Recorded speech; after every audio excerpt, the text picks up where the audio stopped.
लक्ष्मीनाथसमारम्भां नाथयामुनमध्यमाम् अस्मदाचार्यपर्यन्तां वन्दे गुरुपरम्पराम्। यत्पदाम्बरुहध्वान विध्वस्ता शेषकल्मष वस्तुतामुपयातोऽहं यामुनेयं नमामिदम्। प्रेम से भक्तवत्सल भगवान की जय। श्री वृंदावन बिहारी लाल की जय। जय जय श्री राधे। भगत बंधुओं, आप सभी का स्वागत है श्रीमद् भगवत गीता के सरल व्याख्या के लिए, जिससे कि हम भगवान के श्री चरणों में हमारी भक्ति नित्य प्रति बढ़ती रहे और वह शास्त्र सम्मत हो, शास्त्रों की दृष्टि में यह वर्धन हो सके। इसलिए गीता जी का अनुसंधान करना बहुत आवश्यक है, और वह भी मनचले रूप से नहीं। वर्तमान में जिसके मन में जो आ रहा है वो व्याख्या कर लेता है और उस तरीके से चला जाता है। लेकिन हम सभी अध्ययन कर रहे हैं। भाष्यकार श्री रामानुज स्वामी जी ने जो भक्ति ज्ञान वैराग्य के पुष्टि वर्धन करने के लिए जो श्रीमद् भगवत गीता पर भाष्य किया है, टीका किया है, उसके अवलोकन में उसी का अनुसंधान हम सभी कर रहे हैं। तो आइए, दूसरे अध्याय के 69वें श्लोक तक हम सभी ने अध्ययन कर लिया है, और आज हम सभी अध्ययन करेंगे दूसरे अध्याय के 70वें श्लोक में, जिसमें लिखा है आपूर्यमाणमचल प्रतिष्ठं समुद्रमाप प्रविशन्ति यद्वत् तद्वत् कामायं प्रविशन्ति सर्वे स शान्तिमाप्नोति न कामकामी।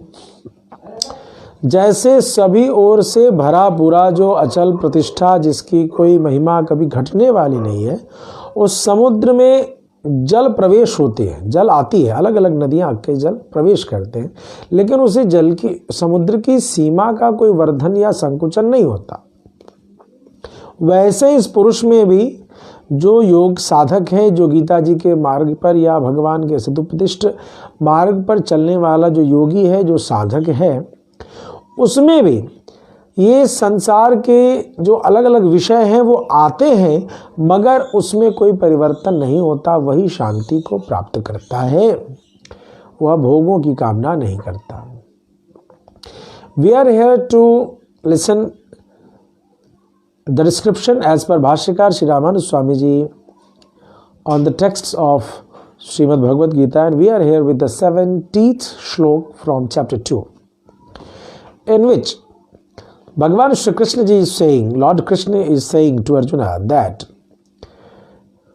all the water from all the different rivers come to an ocean, but the level, the boundary of the ocean never gets disturbed. It is always in its own importance, in its own level. Similarly, the different object and objectives of the life of the different sense organs present in this world, the materialistic pleasures, whenever they come to a yogi, a sadhak, he never gets disturbed. He is always in his own boundary. He always follows his own disciplines as described by the Shastra in the path of spiritual development. And thus, he attains the eternal peace. He is never been betrayed in the materialistic pleasure and affection. आइए अब हम इसकी विस्तृत व्याख्या को सुने। यथा आत्मना एव आपूर्यमाणम एक रूपम समुद्रम नादे आप प्रविशन्ति आसाम अपाम प्रवेशे अपि अप्रवेशे व समुद्रो न कश्चन विशेषण आपद्यते। अर्थात समुद्र में वह जल गिरे या न गिरे, मगर समुद्र की सीमा में कोई परिवर्तन नहीं होता। Let the water of the reverse flow in any quantity, in less quantity or in a bigger quantity. Less quantity in summer, if you will see, the river used to have less flow of water, but in rainy season, if you would watch, there are abundant amount of huge amount of water, and it is floody area. In both scene, the level and the boundaries of the ocean never gets disturbed. It remains the same. एवं सर्वे कामा शब्दादि विषया यम संयमिनम प्रविशन्ति इंद्रिय गोचरताम यान्ति स शांतिम आपनोति। इसी प्रकार से ये जो अलग अलग कामना पूरक जितने शब्दादि विषयक हैं जो कामना की उत्पत्ति तक कर सकते हैं, ये सारे विषय, ये सारे संसाधन यदि किसी साधक के पास पहुंचते हैं, किसी संयमी साधक के पास पहुंचते हैं, तो वह उनके हृदय में कोई तरंग का निर्माण नहीं कर पाते। वह समुद्र के तरीके से गंभीर हृदय वाला ही होता है।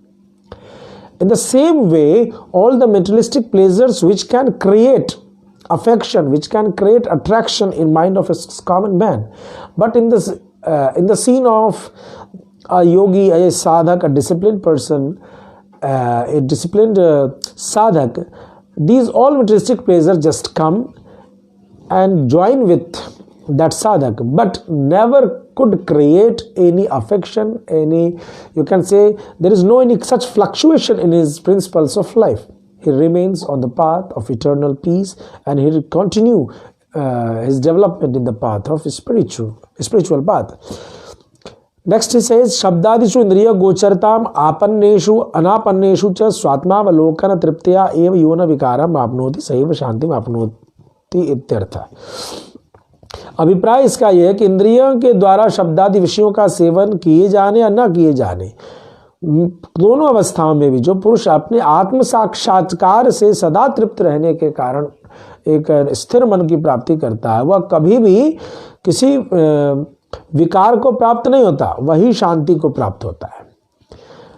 He further adds that either all these materialistic pleasures could be accepted or could be felt that by the sadhak, that he gets an opportunity to you can say taste all these materialistic pleasures or not, in both conditions, if he could achieve that thing or fails to achieve that thing.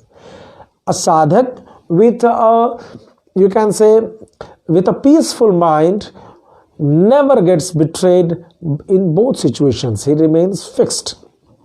नकाम कामी यह शब्दादिभीर विक्रियते स कदाचित अभी न शांति मापनोति. अर्थात जो शब्दादि विषयों के द्वारा विकार को प्राप्त होता है वह कभी भी शांति को प्राप्त नहीं होता. It means that one who is attracted, who is fluctuated, who is betrayed by the materialistic pleasures, he never could attain the eternal peace.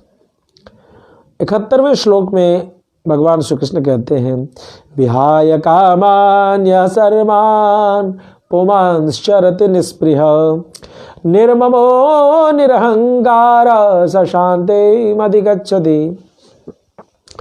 विहाय कामान्य, जो सभी विषयों को छोड़कर उसमें निष्प्रिय होकर के, यानी बिना जुड़े हुए, उसमें कोई आकर्षण विशेष न रख करके ममता और अभिमान से रहित होकर विचरता है, वह शांति को प्राप्त करता है.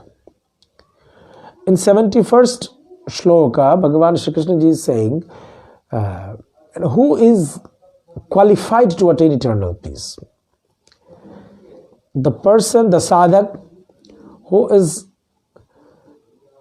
who leaves the different objects and objectives, the materialistic pleasures, who feels detached, is not attached, he feels detachment from those materialistic pleasures, and he is freed from the affectionate love and from the egoistic lifestyle, and in such condition, with not having any affection with any other person, place or thing, or not having ego on his own sadhana or own lifestyle, and if in way he passes the moments of his life, he attains the eternal peace. काम्यन्ते इति कामः शब्दादियो विषयः. जिसकी कामना की जाए उसी का नाम काम है. इसी व्युत्पत्ति के अनुसार शब्दादि विषयों को काम कहते हैं. Which creates an affection is said to be काम. And in this way, all the materialistic pleasures like that of the words which we hear, the different scenario which we see, the different words which we want to spell, the different fragrance which we want to smell, in all these things are termed as kama. यह पुमान शब्दादीन सर्वान विषयान विहाय तत्र निस्पृह ममता रहितश्च अनात्मनि देहि आत्माभिमान रहिता चरति सात्मानं दृष्ट्वा शांतिम अधिगच्छति। जो पुरुष शब्दादि विषयों को, शब्दादि मतलब शब्द, दर्शन, घ्राण आदि सभी इंद्रियों के विषयों को छोड़कर विषयान विहाय तत्र निष्प्रिय और निष्प्रिय और ममता रहित होकर अनात्मा शरीर में आत्माभिमान से रहित होकर आचरण करता है। अनात्मा मतलब शरीर में आत्माभिमान से रहित होकर विचरण करता है, आचरण करता है, वही आत्मा का साक्षात्कार करके शांति को प्राप्ति करता है। भगवान Shri Krishna ji is saying that the person who is never attached, never attracted, who never feels any bonding with all such affections and materialistic pleasures, and along with it his sharir mein atmaabhiman se rahit, it means that he never feels his body to be the soul. There are persons who never could accept that soul, the atma is different from the body. They feel that the life, the world starts from the body and ends with the body. There are philosophies present in the world. So, this is not the real philosophy. The philosophy is that the person who thinks Atma to be different from body, in this way he behaves, he acts his role in this world. He attains the Atma and along with it he could attain the eternal peace. So now, we are here with the 72nd shloka. भगवान कहते हैं 72वें श्लोक में, ईशा ब्राह्मी स्थिति पार्थ नैनाम प्राप्य विमोह्यति स्थित्वा स्यामंत काले भी ब्रह्म निर्वाण गच्छति। यह ब्राह्मी स्थिति है, इसको पाकर कोई भी साधक फिर मोहित नहीं होता, अंतकाल में भी स्थिति में स्थित होकर आत्यंतिक सुख स्वरूप परब्रह्म की प्राप्ति को वह कर लेता है। Bhagavan Shri Krishna is saying that, oh Arjuna, this is called the Brahmi status, Brahmi condition, Brahmi level, after attaining which the sadhak never gets betrayed, never gets distracted from the spiritual path, and in the last span of his life, if he could attain this condition, even then he is able to attain the eternal pleasure, eternal peace, which is called Brahma. Esha nityatma jnana purvika asanga karmani sthiti sthiti lakshana brahmi sthiti brahmi brahma prapika. नित्य आत्मा के ज्ञान से युक्त रहने वाली, आसक्ति से रहित मतलब आकर्षण से, जुड़ाव से रहित, कर्मों में होने वाली जो यह स्थिर बुद्धि रूपा जो स्थिति है, इसी को ब्राह्मी कहते हैं, जो ब्रह्म को प्राप्त कराने वाली है। We are discussing about the Brahmi status, Brahmi level of the mind. Which mind could be said as the Brahmi? Or you can say in a word Brahmana. Who could be termed as Brahman or Brahmi? It is said that the sadhak who is always attached with the proper knowledge about Atma and who is able to do all the realistic actions without any bonding with the fruits and the actions. Such person having the fixed mind in the feet of Lord Krishna, in the eternal love for Lord Krishna, that mind is said to push you or to provide you the Brahma, and that is why such brain is called Brahmi Buddhi, or that level status of mind is called Brahmi Sthiti. Idrishim karmi sthitim prapya na vimohyati na punah sansaram apnoti. इस प्रकार की कर्म की स्थिति को प्राप्त करके मनुष्य फिर मोहित नहीं होता, अर्थात फिर संसार की प्राप्ति नहीं करता। After attaining such condition of the mind, of the focused mind, a sadhak is never being, you can say, betrayed, or he never feels confusion, he never get defocused in this materialistic world. अस्याम स्थित्याम अंतिमे अभिवयसी स्थित्वा ब्रह्म निर्वाणम ऋच्छति निर्वाणमयम ब्रह्म गच्छति सुखैकदानम आत्मानम आपनोति इत्यर्थ.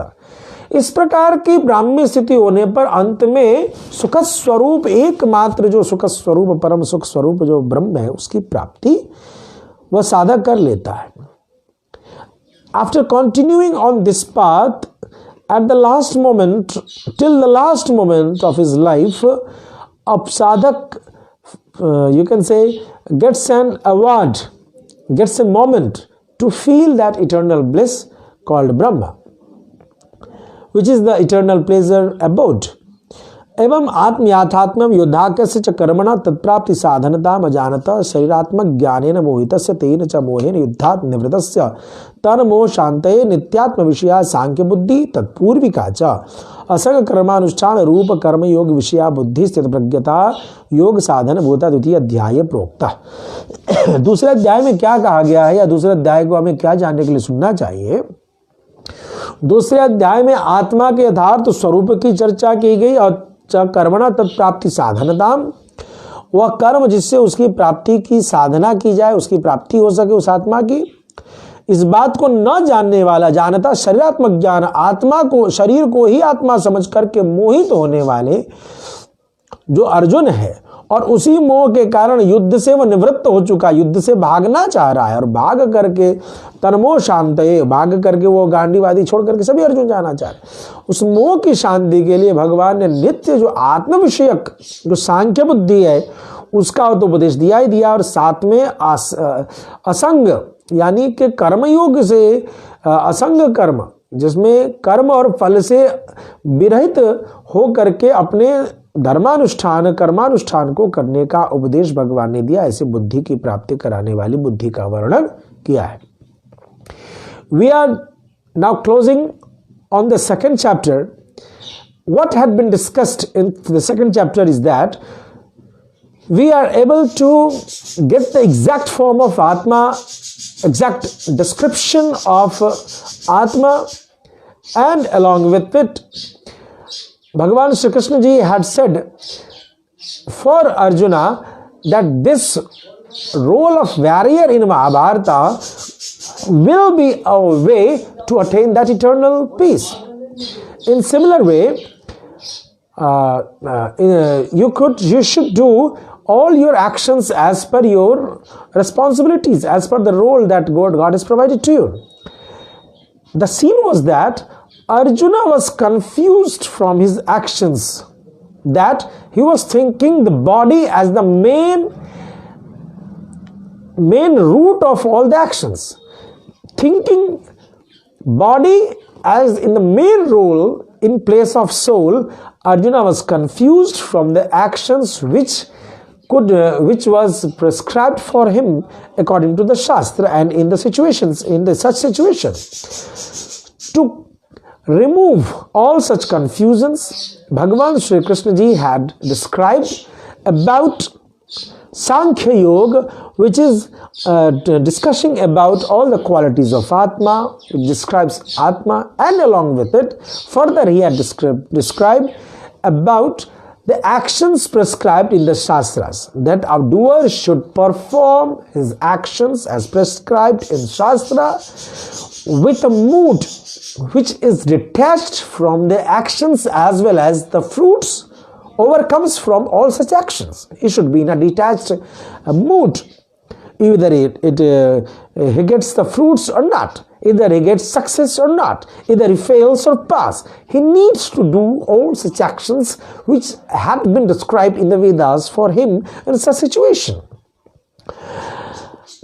So this is called the Sthit Pragyata Yoga Sadhana Bhuta. Such mind which had been described by Bhagavan Krishna, that is called Buddhi Yoga. And Taduktam Nityatma Sangha Karameha Gochara Sankhya Yogadi Dutiya Siddhi Lakshya Prokta Tanmoh Shante. दूसरे अध्याय में अर्जुन की मोह की शांति के लिए नित्य आत्मज्ञान विषयक सांख्य बुद्धि और आसक्ति रहित कर्मानुष्ठान विषयक योग बुद्धि जिनका साथ स्थित प्रज्ञता है, भगवान ने कही है, ऐसा गीतार्थ संग्रह में भगवान ने उपदेश दिया है. भगवान Shri Krishna what he wants to say or what he had stated, what he discussed in the second chapter, it had been decoded in Gita Sangra. Gita Sangrah says that in the second chapter of Gita Ji, Bhagavan Shri Krishna, with an aim to clear all the confusions related to the duties and actions in Mahabharata for Arjuna, he had described what things had been described here. It had been described Nityatma Gyan Vishayak. Nityatma arthat all the description about the Atma and the relation of Atma with the body. He had described this. Along with it, what the next part is that the second part in the second chapter is that, second adhyaya is that he had described about asakti rahit. Arthat, it means that a detached status of mind with the fruits and actions as prescribed by the Vedas. So, sthit pragyata, in such situation, a person is termed as sthit pragya. So, in this way, we are here closing the discussion on the second chapter of Gita Ji. From tomorrow, most probably, we will be here with the third chapter. The third chapter is very interesting, and we would be trying to listen it daily so that we could get the most and most benefit from the third chapter. The third chapter would be very, that is called, it would be describing about Karma Yoga. To know about Karma Yoga, we should try to listen the third chapter, which is having 43 shlokas in it. आज हम सभी दूसरे अध्याय पर अपनी इस सत्संग श्रृंखला को विश्राम देंगे और कल से तृतीय अध्याय में हम सभी प्रवेश करेंगे। तृतीय अध्याय में 43 श्लोक हैं जिसमें भगवान श्री कृष्ण ने कर्मयोग के ऊपर प्रवचन किया है। कर्मयोग क्या है, उसके रहस्य क्या है और उसको सरलता से कैसे समझें, इन सभी चीज़ों पर भाष्यकार श्री रामानुज स्वामी जी ने बड़ी सरलता से व्याख्या दिया है। उसको समझने के लिए आप सभी यहाँ पर उपलब्ध हैं। I will try to appeal you all viewers, so please follow me and share this video to most of your spiritual friends so that they could also get benefited with this description on Gita Ji. मैं आप सभी से निवेदन करूंगा जो अभी तक जिन्होंने हमारे इस प्रोफाइल को फॉलो नहीं किया है, आप फॉलो करें और साथ में इस वीडियो को अपने सभी इष्ट मित्रों को जरूर शेयर करें, जिससे कि यह आपके जो आध्यात्मिक और धार्मिक मित्र हैं उन सभी को इसका लाभ हो सके और वे सब भी गीता जी के साथ जुड़ करके अपने जीवन के उपक्रम को भी सुधारें, इस लोक और परलोक को सुधारते हुए भगवान की भक्ति कर सकें। फिर मिलेंगे तीसरे अध्याय में प्रवेश करने के साथ। जय श्रीमन नारायण। धन्यवाद।